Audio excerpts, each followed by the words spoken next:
inalienable, unalienable, or natural rights.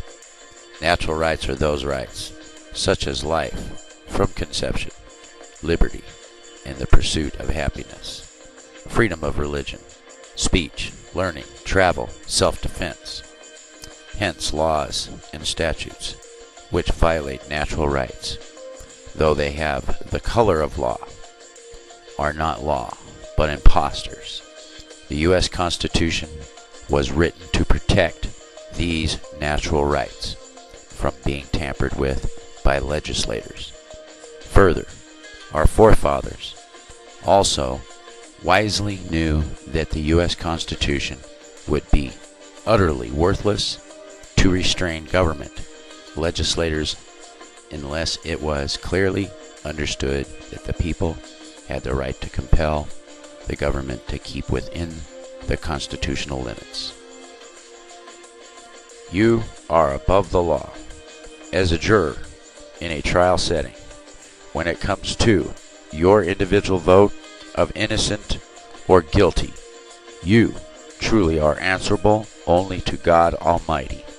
The First Amendment to the Constitution was born out of this great concept.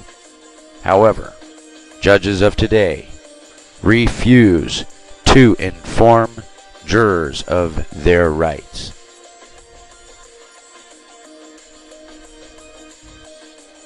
In a jury trial, the real judges are the jurors. Surprisingly, judges are actually just referees bound by the Constitution. Government is established for the protection of weak against the strong. This is the principle, if not the sole motive for the establishment of all legitimate government. It is only the weaker party that lose their liberties.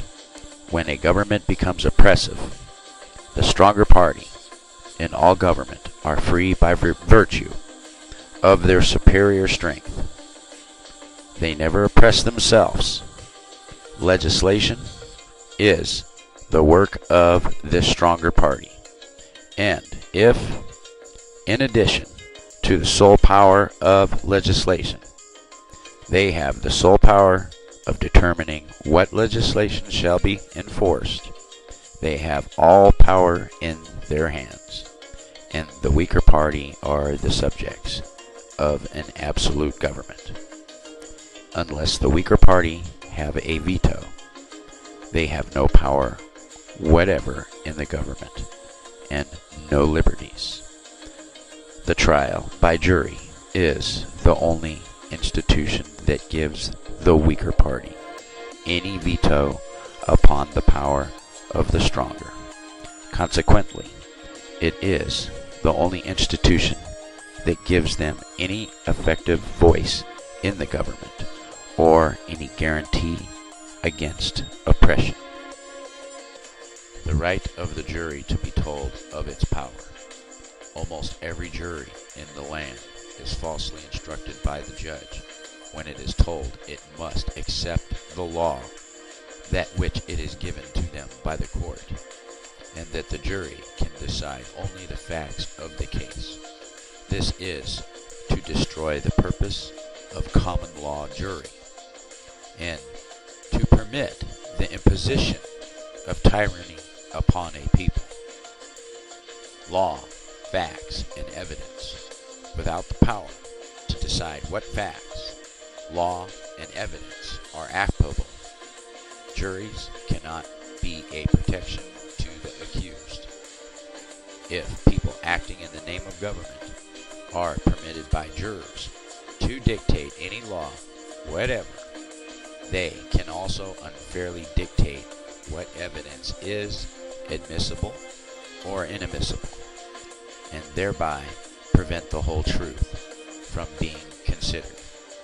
Thus, if government can manipulate and control both the law and evidence, the issue of fact becomes virtually irrelevant.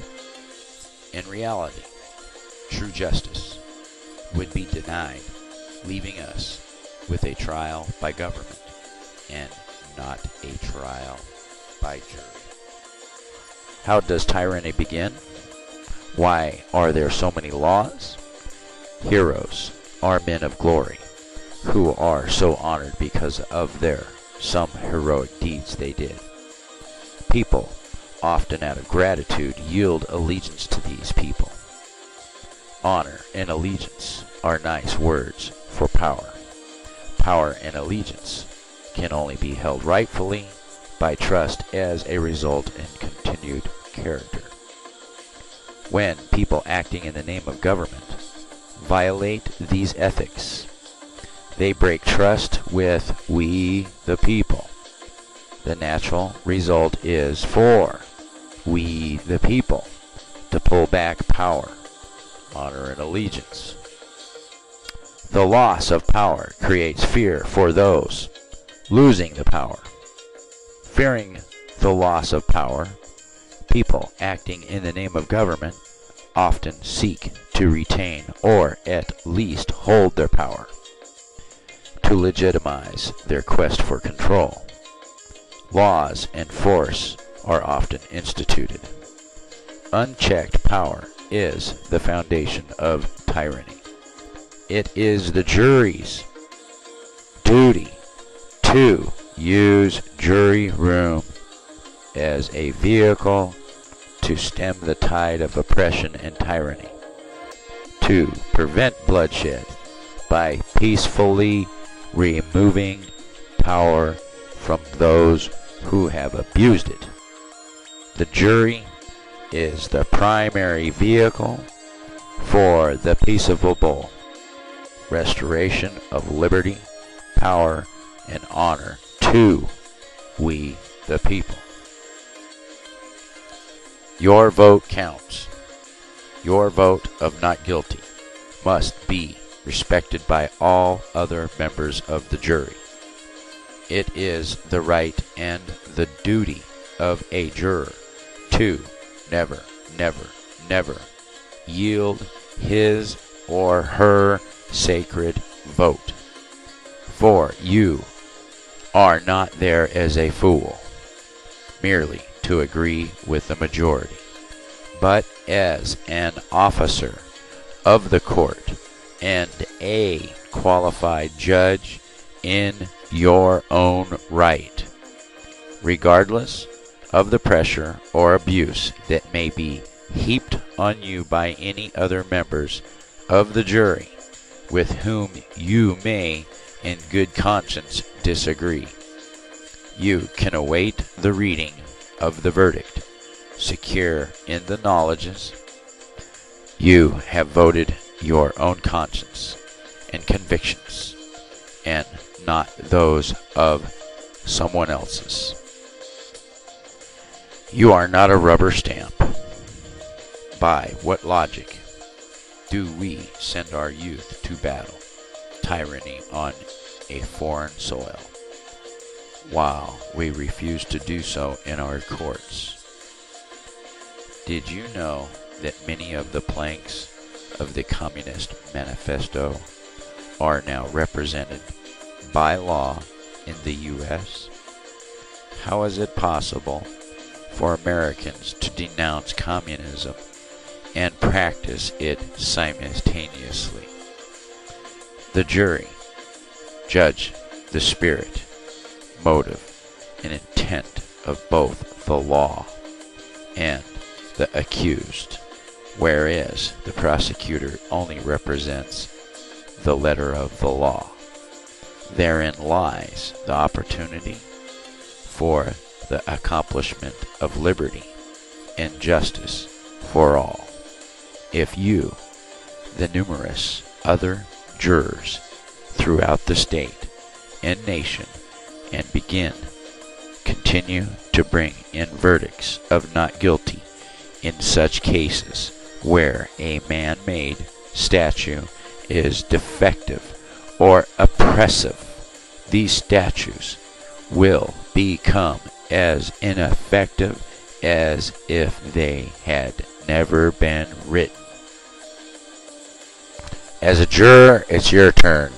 You, as a juror, armed merely with the knowledge of what a common law juror really is and what your common law rights, powers, and duties really are, can do more to reestablish liberty and justice for all in the state and ultimately throughout all of the United States than all of our senators and representatives put together. Why? Because even without the concurrence of any of your fellow jurors in a criminal trial, you, in your single vote of not guilty, can nullify every rule or law that is not in accordance with the principles of natural, God-given, common, or constitutional law. It is precisely this power of nullification that makes the trial by jury one of our most important rights. It can protect and preserve all of the citizens and others' rights. Make sure you do your jury duty. Make sure you know that you are above the law. You, as the juror, you are the law. You are the law of the land. You are the safety valve of America from oppression and tyranny, from an oppressive government. Remember your rights. Remember your duties to you and your fellow Americans, to resist tyranny and oppression from any kind of government that is oppressing their people.